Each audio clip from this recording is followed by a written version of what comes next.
और नहीं, जबकि बिल्कुल चार राज्य उदाहरण थे, महाराष्ट्र उदाहरण था, राजस्थान उदाहरण था, और वहां ऐसी चीजें फंसी कि कहीं ना कहीं पर सरकार के अधिकारियों की तो चूक कहीं ना कहीं पर हुई है। अब जो अगर 2022 का जो अगर सर्वे होता है, सर्वे के आधार पर परिसीमन, नया परिसीमन हुआ है, तो नए परिसीमन के आधार पर आरक्षण भी घोषित होना चाहिए, ताकि जिसमें जो हिस्सेदारी मिलनी चाहिए लोगों को, जो अभी तक हिस्सेदारी नहीं मिल रही थी, तो उसके आधार पर जो अगर चुनाव होता है तो सही। अब ये सरकार स्पष्ट करे कि सुप्रीम कोर्ट जा रही है या इस आधार पर चुनाव कराने का काम करेगी। तो ट्रिपल टेस्ट होना चाहिए। ट्रिपल टेस्ट के लिए जो कहा जा रहा था, तो ट्रिपल टेस्ट कराना चाहिए था, सरकार को आयोग का गठन करना चाहिए। तो जब 2022 का सर्वे के आधार पर चुनाव होगा, तभी इन पिछड़ों को हिस्सेदारी मिलने का काम हो सकेगा। तो सरकार की कहीं ना कहीं पर अधिकारियों के द्वारा चूक हुई है, कहां पर चूक हुई, तो उनके खिलाफ भी कार्रवाई होनी चाहिए, जिनके खिलाफ, जिन्होंने चूक करने का काम किया उसमें। कीर्ति रिद्धि जी, अब तो आप कहिए ना, अब तो सरकार पहल कर रही है, अब तो सरकार कर रही है ना। ये ड्रैगन फ्रूट की खेती करके हर एकड़ में हर साल 12 लाख तक कमा लेते हैं। आपको भी करना है तो फ्रीडम ऐप को अभी डाउनलोड कीजिए। खुद मुख्यमंत्री योगी आदित्यनाथ कह रहे हैं कि देखिए बिना आरक्षण के, डिप्टी सीएम ने भी कह दिया, सीएम योगी भी कह रहे हैं कि देखिए बिना आरक्षण के हम चुनाव नहीं कराएंगे। तो अब तो आप बेवजह हुआ अल्लाह कर रहे हैं ना, आपको भी तो दिखाना कि हम ही ओबीसी हितैषी हैं, आपको भी मिशन 2024 नजर आ रहा है। नहीं, जयप्रकाश जी, सवाल चुनाव का बाद में, सवाल है कि जो संविधान में प्रदत्त अधिकार है लोगों का, वो कायम रहे, वो खंडित ना हो। मैं कह रहा हूं कि किसी अफसर के खिलाफ सरकार कार्रवाई क्यों नहीं कर रही है? आखिर इसके लिए कोई तो जिम्मेदार होगा। नगर विकास मंत्री हो, प्रमुख सचिव नगर विकास हो, अपर मुख्य सचिव नगर विकास हो, विशेष सचिव नगर विकास हो, सचिव नगर विकास, कोई तो जिम्मेदार होगा इसके लिए। किसी की तो जिम्मेदारी फिक्स होनी चाहिए। इतनी बड़ी भूल के लिए, इतनी बड़ी गलती के लिए क्या किसी के खिलाफ कार्रवाई नहीं होगी सर? इसका मतलब सरकार की नियत में कहीं ना कहीं खोट था। और अगर सरकार की नियत साफ, तो दोषियों के खिलाफ करे कड़ी कार्रवाई। और सरकार पहल करे न करे, समाजवादी पार्टी माननीय सुप्रीम कोर्ट का दरवाजा खटखटाएगी जरूरत पड़ने पर। और पिछड़ों के आरक्षण के बिना निकाय चुनाव नहीं होने दिया जाएगा। यह संकल्प है समाजवादी पार्टी। ठीक है, हरीश श्रीवास्तव जी, कोर्ट का फैसला आ गया, ठीक है, आपके नेता कह रहे क्या रास्ता बनेगा अब?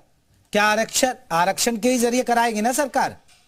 बिल्कुल सुस्पष्ट है। माननीय मुख्यमंत्री जी ने बात को, हमारे माननीय प्रदेश अध्यक्ष जी ने, हमारे दोनों डिप्टी सीएम ने, सभी ये इस बात को पूरी तरह से स्पष्ट कर चुके हैं।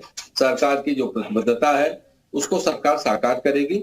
जरूरत पड़ने पे अगर आवश्यक हुआ तो माननीय उच्चतम न्यायालय में भी सरकार जाएगी, लेकिन पिछड़ों के आरक्षण को सुनिश्चित करके ही और समय पे ये चुनाव कराने का सरकार काम करेगी। लेकिन ये नौबत क्यों आई? क्योंकि आप कह रहे हैं कि हमने रैंडम कराया था, इस तरह की बातें जब रखी जा रही थी, तो ये तो लंबा मामला चल रहा है कोर्ट में। आपको पता था कि मामला डिले हो रहा है, आपको पता है कि निकाय चुनाव लेट हो गए, और कोर्ट भी ये बात कह रहा है कि भैया निकाय चुनाव लेट हो गए, आप कराइए अभी।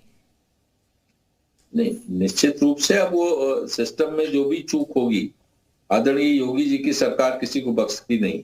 वो कोई भी हो, अगर कहीं भी किसी से गलती हुई है तो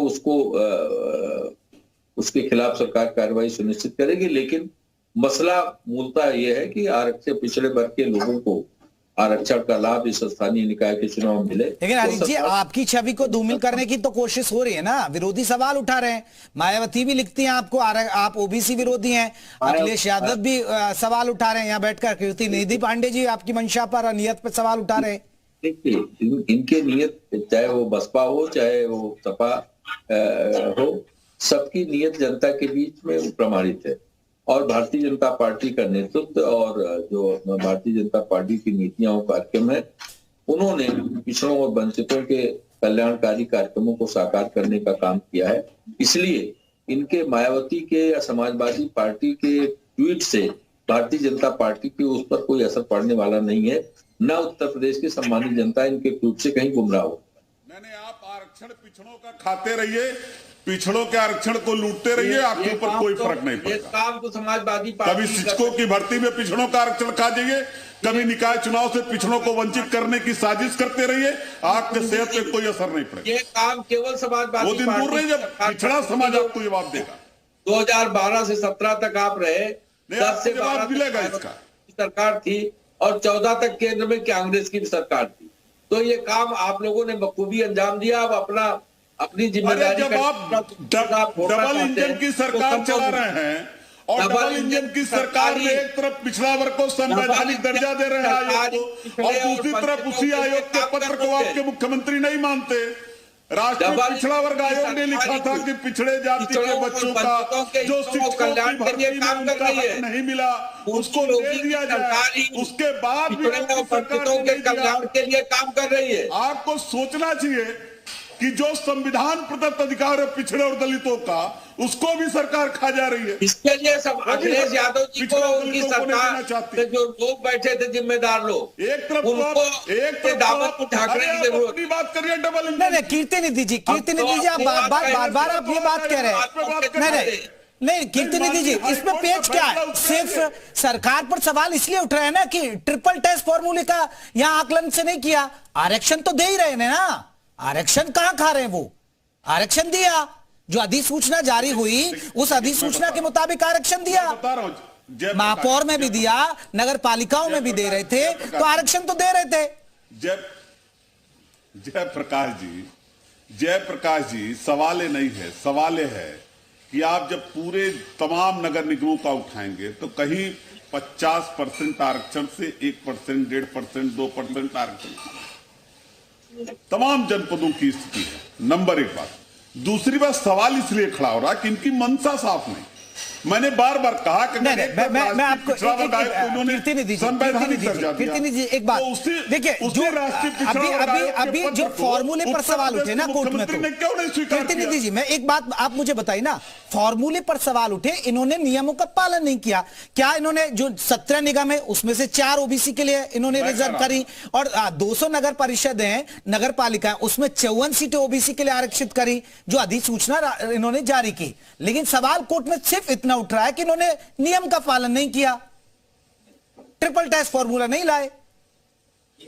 तो सवाल यह है कि इनके नियम के पालन नहीं करने के नाते ही तो माननीय हाईकोर्ट को फैसला देना पड़ा। सरकार ने 2012 में तत्काल कराइए और निकाय चुनाव कराइए और ओबीसी के सीटों को सामान्य बनाया जाए।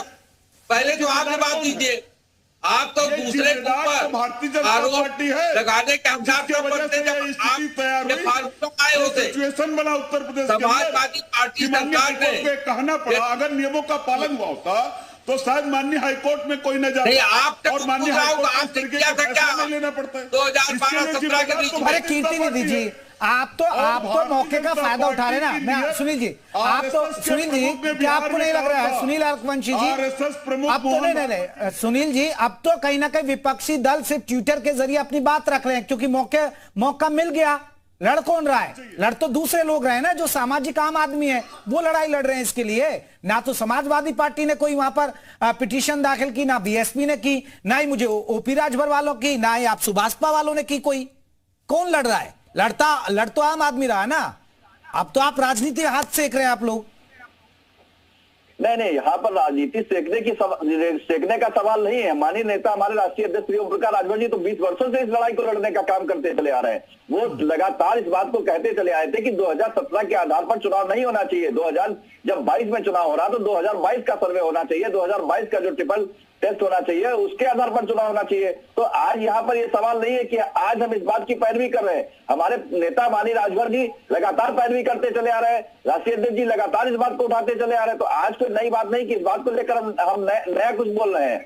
हम इस आरक्षण के बिल्कुल समर्थन में नहीं है जो 2017 के आधार पर चुनाव कराया। 2022 के आधार पर जब परिसीमन बढ़ा गया है तो नए आधार पर चुनाव होना चाहिए, ट्रिपल टेस्ट होना चाहिए, आयोग का गठन होना चाहिए। चलिए, आप सभी मेहमानों का बहुत बहुत शुक्रिया। लड़ाई ओबीसी की है, ओबीसी वोट बैंक काफी ठीक ठाक है और इसलिए ये लड़ाई चल भी रही है। लेकिन देखिए, पेच को समझिएगा। दरअसल आरक्षण दिया सरकार ने, लेकिन आरक्षण में नियम का पालन नहीं किया। तभी ये मामला फंसा है। आरक्षण की हम जिस तरह करें, 4 निगमों में आपको बता दें ओबीसी को आरक्षण मिला, 200 जो नगर परिषद है, जो नगर पालिका है, उसमें 54 सीटों पर आरक्षण दिया गया, 545 जो नगर पंचायत हैं उसमें आपको मैं बता दूं कि करीब 147 सीटों पर के आसपास यहां पर आरक्षित की गई थी। लेकिन पेच ये फंसा कि ट्रिपल टेस्ट फॉर्मूला है उसका पालन नहीं हुआ और आज ये नौबत आ गई। चलिए हमारी इस खास चर्चा में बस इतना, एक छोटे से ब्रेक के लिए उतरे, ब्रेक के बाद भी खबरों का सिलसिला जारी रहेगा। ये ड्रैगन फ्रूट की खेती करके हर एकड़ में हर साल 12 लाख तक कमा लेते हैं। आपको भी करना है तो फ्रीडम ऐप को अभी डाउनलोड कीजिए।